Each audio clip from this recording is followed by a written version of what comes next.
오늘 해볼 컨텐츠는 판일남이라는 컨텐츠인데요. 박준현이 읽고 싶은 판결문을 하나 골라서 함께 읽어볼 거예요.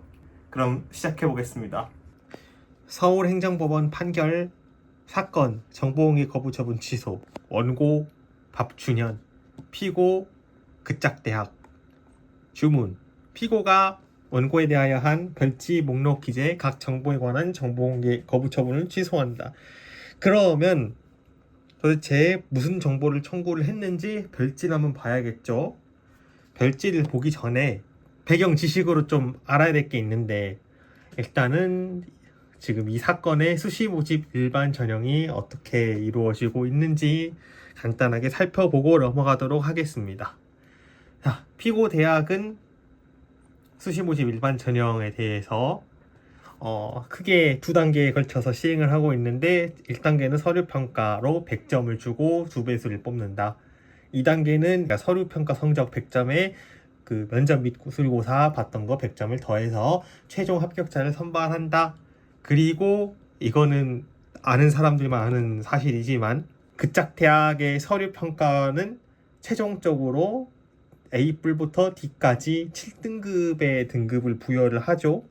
그러니까 사실은 100점이라고 나와 있지만 각 알파벳별로 지정되어 있는 점수가 있다는 뜻입니다. 자, 그럼 이제 별지 1 목록에 있는 정보를 한번 보겠습니다. 청구 2-A번은 자기 서류평가 점수랑 면접평가 점수를 달라는 거니까 한번 밑에 2A-2 부분 한번 볼게요. 이 부분을 제가 그짝대학한테 퀴즈로 냈었는데, 그짝대학은 퀴즈를 안 풀더라고요. 아마 자기들이 내는 수학 문제 한 10배 정도 쉬울 텐데 이 부분을 풀지를 않았습니다. 그래서 지금 이 정보들이 의미하는 게 뭔지 한번 시청자 여러분들께서도 잠깐 동영상을 멈추고 한번 생각을 해보세요. 일단은 차분히 하나씩 보도록 하겠습니다. 위 모집 단위의 1단계 합격자들의 서류평가 최하 등급. 그러니까 이제 지원자들이 A뿔부터 D까지 쭉 서류평가 등급을 받았을 거 아니에요. 이제 거기서 2배수를 자를 거고, 그 잘린 점수를 이야기를 하는 거고, 그 밑에 두 번째는 1단계 합격자들, 그러니까 서류평가 합격자들 중에 그 합격자들이 얻은 등급이 각 몇 명이나 분포되어 있는지를 달라는 거죠. 세 번째는 아까 위에서는 서류평가 합격자들의 그 등급 분포를 달라고 했다면, 이제 3번에서는 그 중에서 최종을 몇 명이나 합격을 했느냐, 지금 그 정보를 청구한 거예요. 그 다음 4번 정보 한번 봐볼까요? 4번은 지금 제가 일부러 표현을 정확히 하려고 알파벳을 쓰기는 했는데, 그짝 대학도 이런 식으로 재시문 면접을 출제를 하니까 잘 이해할 거라고 생각을 해요. 4번 정보는 말 그대로 받아들여야 되는데, 이 부분이 사실 하이라이트거든요. 굉장히 의미가 있어요. 저는 그 의미를 대놓고 말하지는 않았지만, 그래서 이 4번 정보의 의미를 알아채시는 시청자분께서는 조금 댓글을 달아주시면 가장 먼저 댓글이 달린 분들에 대해서 소정의 선물을 드리도록 하겠습니다. 마지막 5번은 말 그대로죠.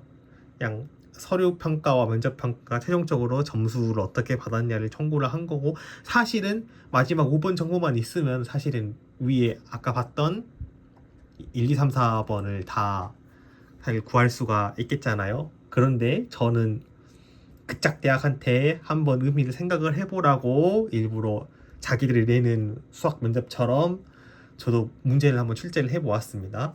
자, 판결 이유. 박준현은 학생부 종합 전형 방식으로 실시된 2018학년도 대학교 수시 모집 일반 전형에 응시를 해서 1단계 통과 후 2단계에서 불합격하였다. 그래서 박준현은 아까 봤던 정보 공개를 청구하였다. 그리고 당연히 그짝대학은 공개를 하기 싫어하겠죠. 공개를 하지 않는다고 통지를 했는데 6개월이나 걸렸어요. 요즘 우리나라 행정 빨리빨리 돼가지고 늦어도 한 달이면 그 비공개한다고 통지를 주는데 6개월이 걸린 이유가 뭔지 정말 궁금해요. 컴퓨터라도 고장 나셨나? 네, 그 다음 당사자의 주장. 피고 그러니까 극작대학의 주장이죠. 그러니까 아까 제가 퀴즈로 냈던 그 정보들은 보유하고 있지 않고 나머지는 그냥 넘어가셔도 될 것 같아요. 그래서 이제 극작대학이 자기들은 정보가 없다고 발뺌을 하니까 거기에 대해서 판단이 들어간 거죠. 네, 극작대학이 정보를 보유하고 있다라는 주장에 대한 책임 소재는 박준현이 판사님께 증명을 해야 돼요. 그래서 한번 볼게요. 인정사실 아까 봤던 거죠. 수시 모집 일반 전형을 아래와 같이 안내하였다. 1단계 100점, 2단계 100 플러스 100점.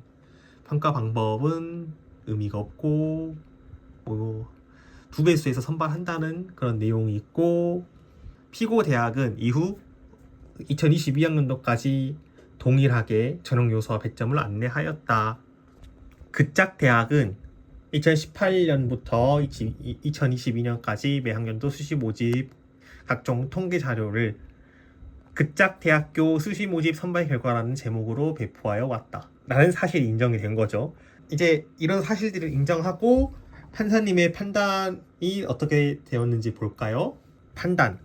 극작 대학이 보유 관리하고 있지 않다고 주장하는 이 사건 정보 중 아까 제가 5단계 소문항 퀴즈로 했던 그 정보들은, 그래서 앞서 본 사실들까지 살펴보면 정보를 가지고 있다라는 판단이고요. 왜 그런지 한번 이유를 봐볼까요?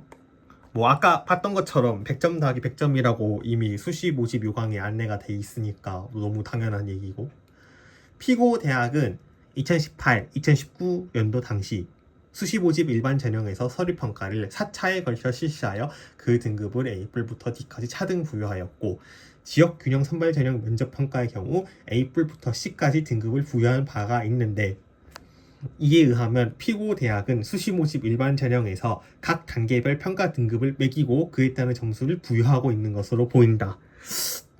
이 부분은 조금 의문이 드는 게, 사실 지금 저희 면접 끝나도 뭐 소문한 6문제 중에 뭐 4문제 맞췄네, 4.5개 맞췄네, 5개 맞췄네, 막 배틀을 벌이고, 일단 넘어가 보도록 하겠습니다. 나아가 극작 대학이 안내한 수시 모집 일반 전형의 전형 요소 및 배점에 따라 최종 합격자를 결정하기 위해서는 먼저 응시자들의 서류 평가 및 면접 평가 원점 점수가 산출되어야 하므로, 당연하죠. 왜냐면 점수가 높은 순으로 자를 테니까. 따라서 극작 대학 이들은 점수를 보유하고 있지 않냐. 다음, 극작 대학은 서류 전형 평가에 대하여 전산화된 시스템을 운영 중이고, 극작 대학 니들이 매년 통계 자료까지 배포하지 않았냐. 그러면 니들은 그 원점수 정보를 전자적 형태로 보유 관리하고 있다. 그런데 이제 아까 말했던 그 5개 소문항 중에 1, 2, 3, 4번 소문항의 경우에는 5번 소문항에 나와 있는 정답을 그 바탕으로 자체적으로 해결해서 산출하면 되지 않냐. 따라서 준현이 극작 대학한테 출제한 문제들은 니들도 풀 수 있다, 그런 취지입니다.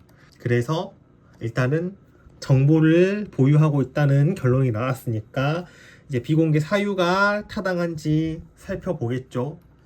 사실 행정소송에서는 정보공개 소송을 제기하면 국방 관계된 거 아닌 이상은 어지간하면 다 승소합니다.